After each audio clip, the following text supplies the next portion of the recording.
এ সীমা হালদার হ্যাঁ, কে আছে পাশে? এনে কে হন আপনার? এটা আমার স্বামী। আচ্ছা, এখানে লেখা আছে আপনার 16 বছর বয়সে আপনার অ্যাপেন্ডিক্স ধরা পড়ে। হ্যাঁ হ্যাঁ? হ্যাঁ অ্যাপেন্ডিক্স যখন ধরা পড়েছিল তো চিকিৎসক আপনাদেরকে বলছিল যে বাচ্চা আর হবে না। না, কেন, কি হয়েছিল সেই টাইমে? কি নারী কিছু কেটে বাদ দিয়েছিল, কি বলছিল? হ্যাঁ নারী কেটে বাদ গিয়েছিল। বাচ্চা আর হবে না, না বিয়ে বিয়ে হলেও আর হবে না বাচ্চা। না, তো ফির সে জেনে শুনে ফির আপনার পরিবার বিয়ে দিয়ে দেয়। হ্যাঁ আর না, আমি দেখে করেছি। আপনি, হ্যাঁ, আপনার হাজবেন্ড এরা জানতো, সব পরিবার আগে জানতো? না কাউকে বলিনি। কাউকে আপনি বলেন না, ফির যখন জানাজানি হয়ে যায় শ্বশুর বাড়িতে, তারপর কি প্রবলেম শুরু হয় আপনি বলুন? যে এই বাচ্চা আর কোনোদিন হবে না, কারণ অ্যাপেন্ডিক্স অপারেশনের টাইমে এর ভাই কিছু নারী বাড়ি কিছু কেটে বাদ দিয়ে দিয়েছে। কি পরিবার কি রিয়াক্ট করে, হাজবেন্ড কি রিয়াক্ট করে আপনি বলুন? হ্যাঁ আমার শাশুড়ি বললো তুই তাহলে বাপি ছেড়ে দে, আমি তোকে ফের বিয়ে দেবো। তা আমি বলি তাহলে বিয়ে দেবে যখন বাপের বাড়ি গেলাম, বাপের বাড়ি গিয়ে বললাম মাদের যে মা এরম তো আমার নারী কেটে বাদ গেছে, বাচ্চা হবে না বলেছে, তা ও বলছে আমাকে ছেড়ে দেবে। হুম হুম। তা মা বলে দাঁড়া অন্য জায়গায় নিয়ে যাব বলে আমাদের ওখানে সব থানে টানে নিয়ে গিয়েছিল। নিয়ে গেল, অনেক কিছু আপনি করেছেন, হ্যাঁ কিন্তু কিছু হয়নি। না। ফির যখন আপনি প্রার্থনাতে আপনারা জুড়ে থাকেন, প্রার্থনা যখন আসতে থাকেন, আপনারা ইউটিউবের মারফতে প্রার্থনায় আপনারা আসতে থাকেন, তো জানতে পেরেছিলেন ফির 10-12-23 তারিখে যখন আপনার হাজব্যান্ড উপস্থিত ছিলেন, এখানে সুইট মিটিং ছিল। হ্যাঁ সেই সুইট কিছু ভিডিও ক্লিপ আছে রেডি করা আছে, কয় লাগাও দেখি ভিডিও ক্লিপটা। লোকদের ব্লিডিং স্টপ হচ্ছে যখন লোকরা সুইটকে খাচ্ছে, প্রেগনেন্সির সহিত লোকরা রিটার্ন আসছে টেস্টিমনির সহিত, লোকদের ডিপ্রেশন খতম হচ্ছে প্রভু যিশু জীবিত নামে। এই সুইটের উপর আমি ব্লেসিংকে রিলিজ করছি প্রভু যিশু জীবিত নামে। এটা সুইট নয়, ঈশ্বরের অভিষিক্ত খাবার আছে।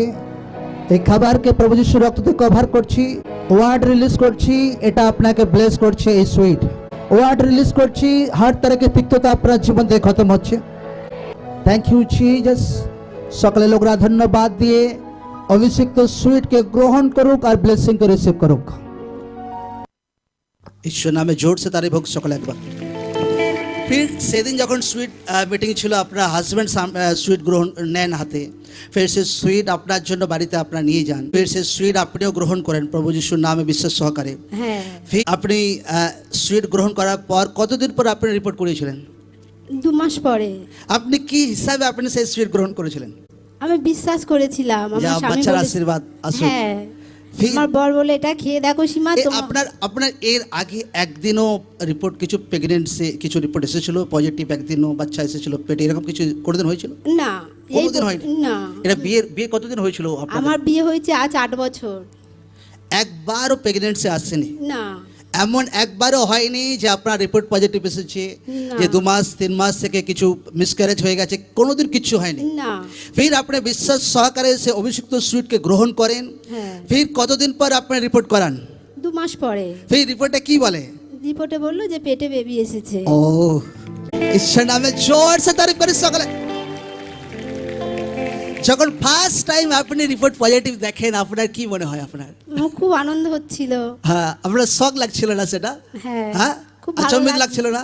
পরিবার কি বলছিল তখন? পরিবার বলল ঠিক আছে তাহলে ঈশ্বরকে জেনেছো পেয়েছো ভালো হয়েছে, আমরা সবাই যাব তাহলে ওখানে। ফির আপনাকে ধামাসে। ঈশ্বর সেই বাচ্চা পেটে, ঈশ্বর আপনার পেটে সুরক্ষিত রাখে। ফির আপনাকে ঈশ্বর 25/12/2024 25শে ডিসেম্বরে, হ্যাঁ আরে ভাই বহুত ব্লেসিং এর দিন একদম, বেবি গালের সহিত ঈশ্বর আপনাকে আশীর্বাদ করে। হ্যাঁ আজ 1 মাস 29 দিন হচ্ছে হ্যাঁ বাচ্চাটা বয়স একদম। হুম। কবে 12 সুইট? আচ্ছা, আমাকে লোকরা হিসাব করে বলুক যে টাইম কত হচ্ছে। কত তারিখে সুইট গ্রহণ করেছিলেন আপনি? এখান থেকে রবিবার নিয়ে গেছিলেন, সোমবারই নিয়েছিলেন সুইট, তারপরের দিনই খেয়েছিলেন? হ্যাঁ কারো বার্থডে ছিল, পাপাজির মাম্মাজির বার্থডে ছিল। আচ্ছা, আপনার বা মাম্মাজির বার্থডে ছিল, তা আমি সুইটটা পেয়েছিলাম। হ্যাঁ, তো সেদিনই দেওয়া হয়েছিল সুইট? হ্যাঁ, সেই দিনই দেওয়া হয়েছিল। আচ্ছা আচ্ছা আচ্ছা, সেই দিনই আমি বাড়ি থেকে ওকে দিয়েছিলাম, ও তুমি এটা খাও। ঈশ্বর নামে জোর সে তারিফ করি সব। আপনি কি বলতে চান যারা এখনো বেবির জন্য প্রার্থনা করছে, যারা বোনেরা আছে ভাইরা আছে, কি বলতে চান তাদের জন্য? সবাইকার বলতে চাই যে সবাই যিশুকে জানো, আমার মতন যাদের প্রবলেম আছে এখানে এসো, সব প্রবলেম সলভ হয়ে যাবে, ঈশ্বরই করবে। ও ঈশ্বরই করবে, ঈশ্বর নামে জোর সে জবরদস্ত ওয়ার্ড। ঈশ্বরে আপনাকে ব্লেস করবে বেবির সহিত আমেন। তো যেভাবে ঈশ্বরের দাস 23 তারিখে ওয়ার্ড রিলিজ করছে, লোকরা বেবির সহিত ব্লেসড হবে। লোকরা ওয়ার্ড সিরিয়াসলি নিক, লোকরা হালকা ফুলকা না নিক, একদম ওয়ার্ডকে আপনাকে সিরিয়াসলি রিসিভ করতে হবে। তো ঈশ্বর আপনাকে রিয়েলি ব্লেস করছে একদম। আমেন। একবার ঈশ্বর নামে জোর সে তারিফ করে ফিরছে।